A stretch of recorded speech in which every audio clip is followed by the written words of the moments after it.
करतात त्या वेळेस ते वृद्धाश्रमामध्ये येऊन सुद्धा भेट देतात. ही सगळी मंडळी कायम आपल्या वृद्धाश्रमाला भेट देत असते आणि त्यांनी ठरवलं की वृद्धाश्रमामध्येही आपण फळ वाटप करावे. एकदा पाटलांना तुमच्या वतीनं जोरदार शुभेच्छा, टाळ्या वाजवून शुभेच्छा.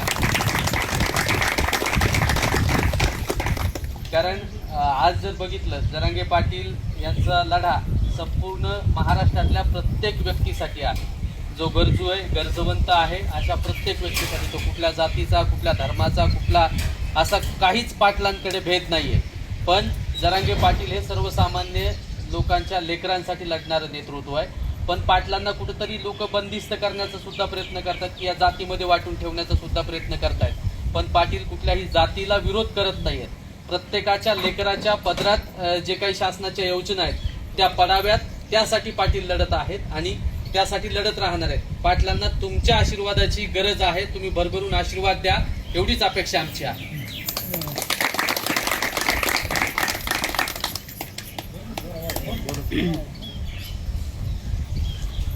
आज संघर्ष योद्धा मनोजदादा जरांगे पाटील यांचा 44वा वाढदिवस आहे आणि वाढदिवसाच्या निमित्ताने काहीतरी कार्यक्रम म्हणून घ्यायचा असं काही नव्हतं. या दरवर्षी रक्तदान शिबिराचा कार्यक्रम असतो. याही वर्षी रक्तदान शिबिराचा कार्यक्रम ते पात्र गावांचा आणि फळवाटपाचा कार्यक्रम दरवर्षी आपण ठेवतो. गेल्या वर्षी महिलांना पाठवलेलं होतं.